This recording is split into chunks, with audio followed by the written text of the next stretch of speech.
Izinkan Roh Kudus menghidupkan firman menjadi rema bagi saudara supaya Zoe itu mengalir. Dan saudara hidup dari kemenangan kepada kemenangan, kepada kemenangan, kepada kemenangan, kepada kemenangan. Jangan jadikan mujizat sebagai satu pengalaman sekali seumur hidup. Jadikan mujizat Tuhan pengalaman setiap hari. Mulai daripada mujizat yang paling kecil sampai yang paling besar yang saudara butuhkan. Kalau perlu mendapatkan tempat parkir. Kalau saudara pergi berbelanja di satu tempat yang pasti selalu sulit cari tempat parkir, bilang sama Tuhan, berikan mujizat dapat tempat parkir paling depan, saya perlu belanja banyak.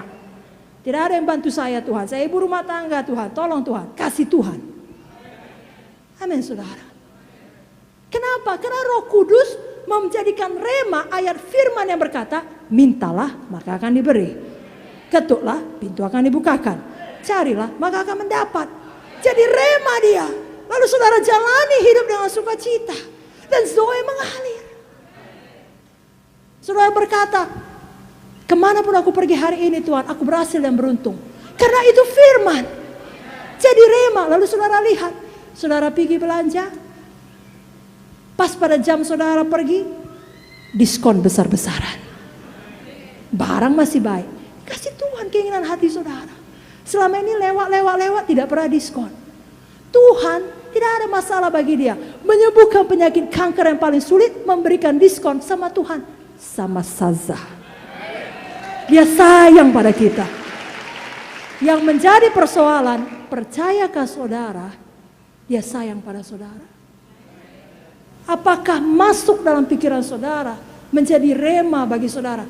Tuhan Yesus peduli sama saudara, sayang sama saudara, tidak melupakan saudara, memperhatikan saudara. Jangan lupakan itu. Jangan terima tipu daya setan. Amin. Biarkan Roh Kudus membuat kita hidup kembali. Hidup yang benar-benar hidup.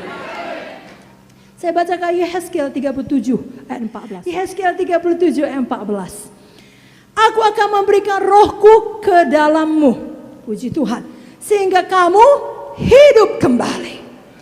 Dan aku akan membiarkan kamu tinggal di tanahmu. Dan kamu akan mengetahui bahwa aku Tuhan yang mengatakannya dan membuatnya. Demikianlah firman Tuhan.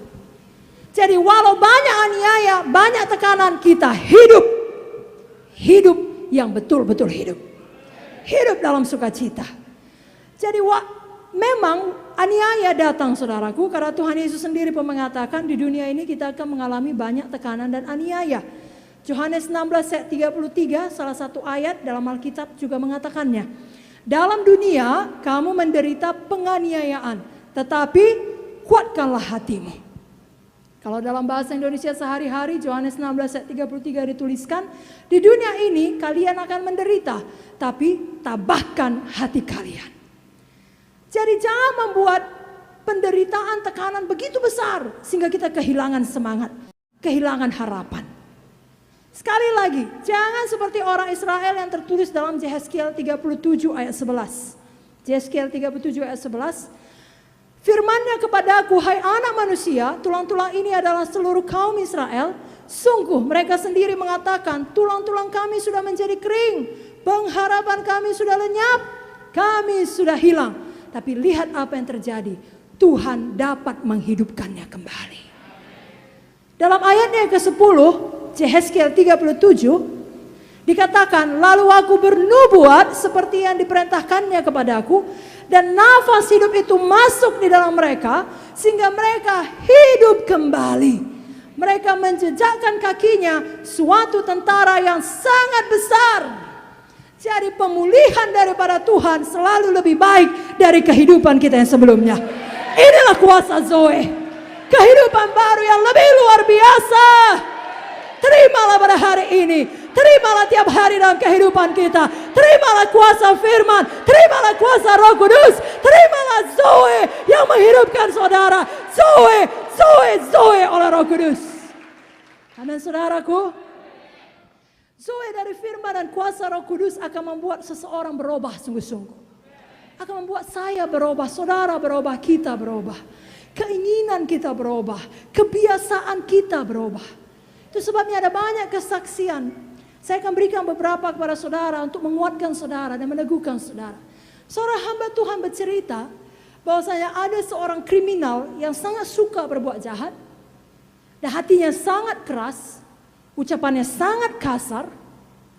Ya, bahkan ucapan-ucapan yang jorok, yang kotor biasa keluar dari mulutnya.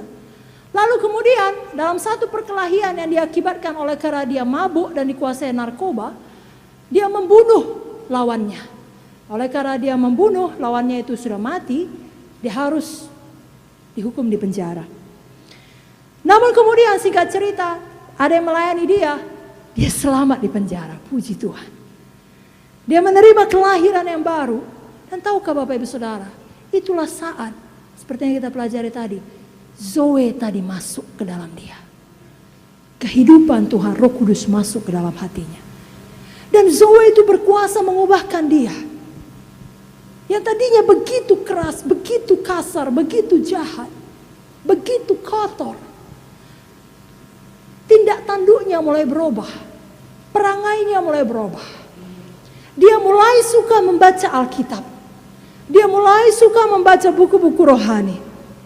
Lalu orang melihat ucapannya berubah. Kenapa? Hatinya berubah. Roh Kudus masuk ke dalam dia. Dan dia kemudian menyurati hamba Tuhan ini, karena dia mendapat berkat dari buku-buku rohani yang dikarang hamba Tuhan tersebut. Dan di dalam suratnya itu hamba Tuhan ini membaca, terima kasih banyak Pak Pendeta untuk pelayananmu. Sekarang saya adalah manusia baru. Saya memang di penjara, saya masih di dalam penjara. Tapi saya tahu, saya rasakan sungguh-sungguh hati saya bebas. Dari luar orang mungkin melihat saya masih di dalam penjara, tapi saya tahu kelak saya akan keluar dari penjara ini. Ketika masa hukuman saya habis, dan saya tahu apa yang akan saya lakukan, saya akan menjadi penginjil. Dan memang itulah yang terjadi. Berapa tahun kemudian suatu hari, pendeta ini menemukan dia dalam satu pertemuan Full Gospel Businessman Convention. Dia sedang bersiap untuk berkhotbah memberitakan Injil Tuhan. Zoe sungguh luar biasa. Zoe mengubahkan hidup kita yang lama.